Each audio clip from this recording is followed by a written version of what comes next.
Pues entonces me comentabas que te estás enfocando en personas de bajo nivel adquisitivo. Correcto. ¿Cómo? Era porque para mí era mucho más fácil de hablar. En ese momento, como te dije, no sabía hablar prácticamente inglés. Entonces, hablar con esas personas era un poquito más fácil de que personas un poquito más a nivel económico.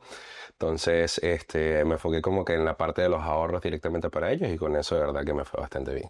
Vale, y de la empresa esta en la cual vendías a puerta fría y también formabas a gente, Ajá. ¿de allí a dónde pasas? Bueno, salté a una compañía de marketing bastante grande allá en Estados Unidos. De hecho, cosa graciosa, la persona, Christine, que fue la persona que se burló de mí en un momento, que le callé la boca, ella me reclutó para la compañía de marketing, ¿verdad? Entonces, eso fue como que un salto bastante grande para mi vida.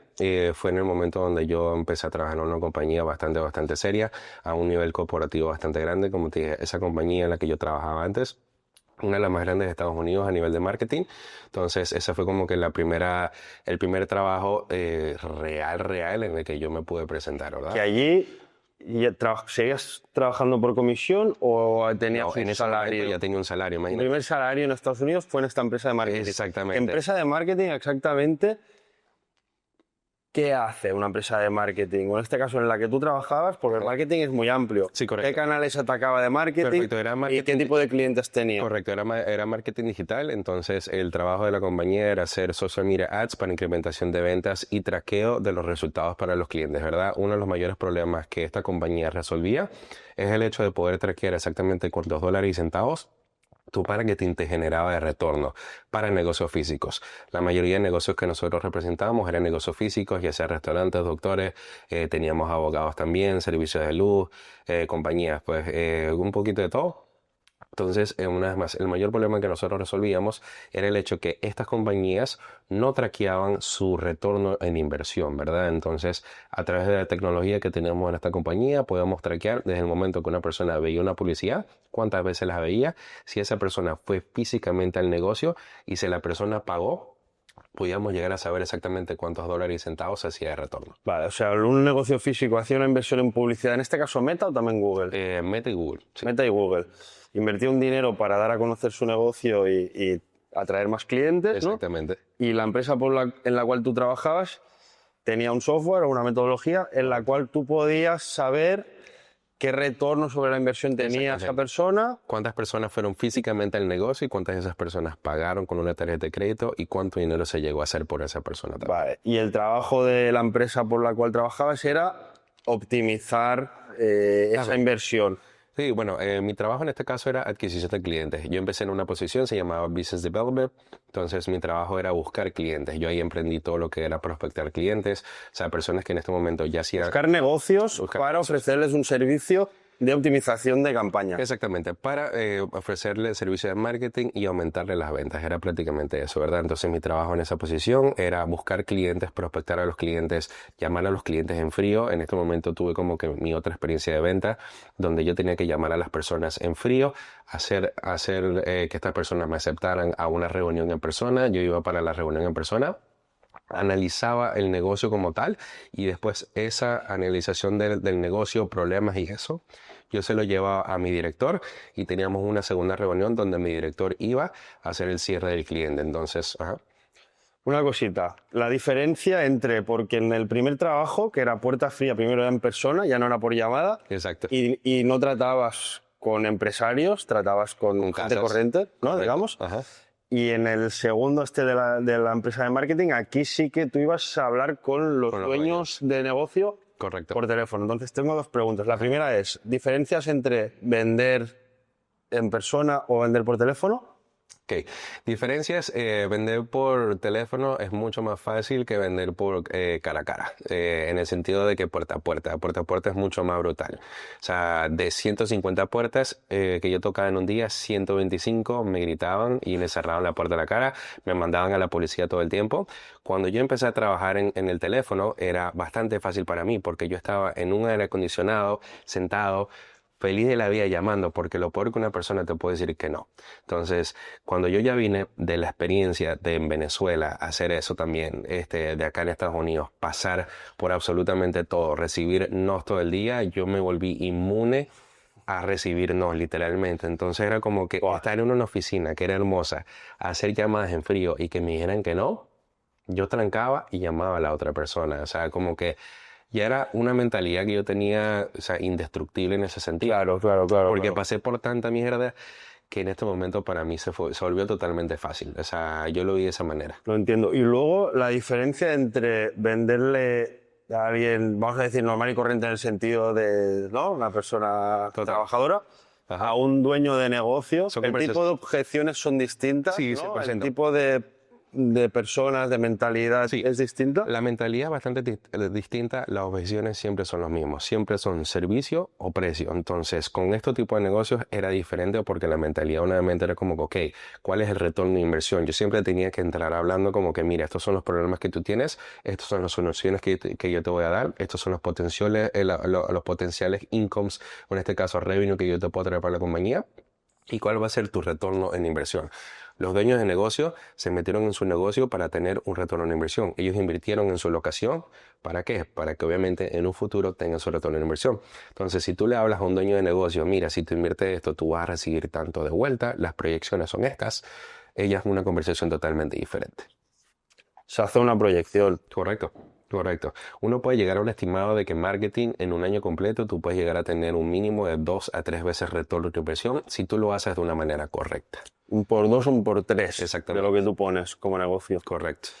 Y ahí en esta empresa entiendo que adquiriste mucho conocimiento, ¿no? Sí, o sea, bueno, bastante en ventas, gracias a Dios ya tuve una experiencia bastante en ventas. Esto fue como que un proceso de ventas mucho más profesional, entonces de verdad me enseñó a hablar con diferentes tipos de personas, ¿verdad? Hablé con personas, dueños de negocios un poco pequeños, hablé con negocios, yo llegué a cerrar negocios que hacían 45 millones de dólares al año, 55 millones de dólares al año, estaba con personas que hacían 500 mil dólares al año, entonces sabía hablar como que diferentes idiomas. Lo bueno también y bonito de esto es como que nosotros no teníamos una industria en específico, sino que yo conocí todas las industrias, entonces yo sabía hablar su lenguaje. Hablaba con, por ejemplo, AC Repairs, o sea, que son reparadores de aire acondicionados. En Florida son muy famosos y le va muy bien. Entonces yo sé hablar su lenguaje. Cuando tenía que hablar con con doctores, hablaba de cuántos pacientes nosotros te vamos a traer. Cuando hablaba, no sé, con restaurantes, mira, cuántas reservaciones nosotros vamos a traer directamente para ti. Entonces, aprendí un poquito de cada industria, cuál es la colección de data que ellos tenían, cómo se maneja, cuál es el proceso de ventas. Entonces, eso a mí sinceramente me expandió mucho el cerebro porque sé cómo se manejan estas industrias y al final de todo lo que quieren los negocios es subir las ventas, adquirir la mayor cantidad de clientes posible y tener su retorno en inversión. Cuando tú lo pones tan simple en tu cabeza, es eso. O sea, todos los negocios quieren que subir las ventas. ¿Para qué? Para tener dinero. Prácticamente eso. ¿Y qué es lo que quieren hacer ellos? Invertir para tener retorno en inversión. Ya cuando te entiendes esa parte, tú sabes cómo hablarle a todos los clientes. Wow. Entonces, estás en esta empresa de marketing potentísima, con tu sueldo, había una parte de comisión, supongo, Sí, por correcto. cerrar ventas. Correcto, ¿no? exacto. Que era el aliciente que tenías tú para tener mejor sueldo, ¿no? A final de mes. Empecé con esa posición de Business Developer, tenía un sueldo bastante elevado, una vez más, yo nunca había hecho tanto dinero en mi vida, también tenía como que comisiones. A los 6 meses me promovieron para Senior Business Developer. Cuando yo era Senior Business Developer, ya mi trabajo era hacer el trabajo de un Business Developer y empecé a hacer mis cierres también. En 6 meses me llegaron a promover, cosa graciosa, en esa posición en la que yo estaba, de Business Developer, habían personas que llevaban años que no se habían promovido todavía. Yo, gracias a Dios, por el mismo hecho de que venía de tanto trabajo y como yo me pasé a esto donde tenía aire acondicionado, era como que yo simplemente voy a dar mucho más de mí, di mucho más que los demás también. Entonces me cumplí los números que me pidieron. Di los números que me pidieron y de ahí estuve unos 2 meses y medio nada más como senior y me promovieron en director. En 8 meses ya era el director de la compañía, donde, como te dije, habían personas en esa compañía que llevaban años, tenían 2, 3 años trabajando ahí, nunca habían llegado a director. En 8 meses y medio yo era el director de la compañía. Wow. Pero alguien que nadie pudo decir es que no me lo merecía, porque yo era el primero que llegaba, el último que se iba, hice ventas muy grandes también allá, donde yo sé que la compañía estaba muy agradecido conmigo por más que sea. Y en el momento de que era director, me tocó a mí hacer mi equipo, que es donde en la primera posición, en el primer trabajo que yo estuve en Estados Unidos, cuando llegué a ser Senior Corporate Trainer, ya yo tenía la experiencia de cómo agarrar a una persona, cómo entrenar a la persona y cómo hacer que esa persona también produciera dinero para la compañía. Claro, y aplicaste lo de la primera empresa en esta segunda, ¿no? Correcto. Y yo creo que había ahí, pues, por una parte, la actitud que debía ser buenísima, hasta llegar el primero y irte el último, ¿no? Y toda la trayectoria que tenías ya de Venezuela, de la primera empresa, ¿no? Que lo aplicaste y Claro. es por eso que hiciste este ascenso, Sí, ¿no? hasta de que cuando yo hacía ventas en el colegio de los dulces, a quitarme la pena. Cuando fui en Venezuela, cuando empecé a vender la ropa, era lo mismo como yo hablo directamente con el dueño. Cuando estaba acá haciendo puerta a puerta, una vez más, cómo hacer un icebreaking, cómo comunicarte con el cliente, cómo crear relaciones con él.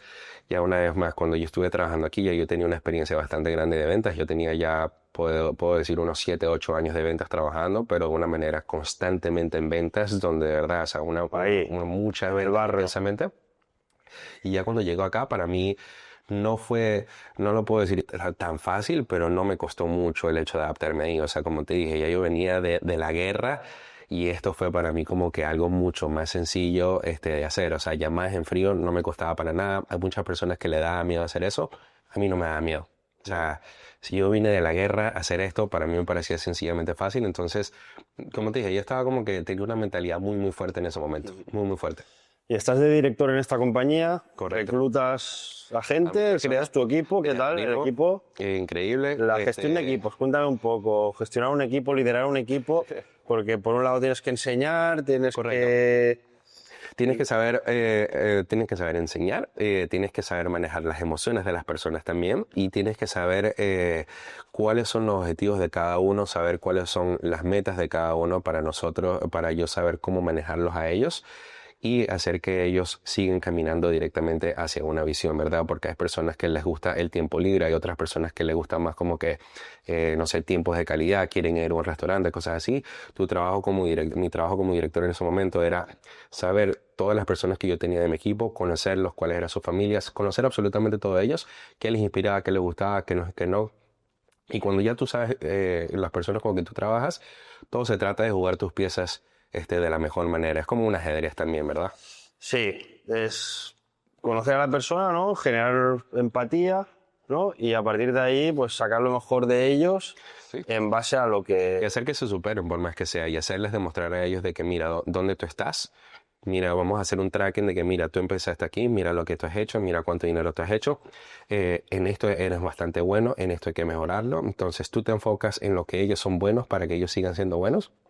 Y poco a poco vas atacando las cosas en las que ellos no son tan buenos como tal, ¿verdad? Porque tú sobre sus ventas, como director, te llevabas una parte. Sí, claro, yo tenía residuales. Por esto que es como el poco piramidal en este sentido. Bueno, o sea, en ese momento no es tan piramidal, pero sí tú tienes tu equipo, por más que sea, ¿verdad? Tú tienes tu equipo y ya tú tienes tu salario un poco más grande, obviamente, tú sigues haciendo tus comisiones y tienes como que tu salario residual. Entonces, por las ventas que hacen tus personas, tú tienes como que tus residuales también.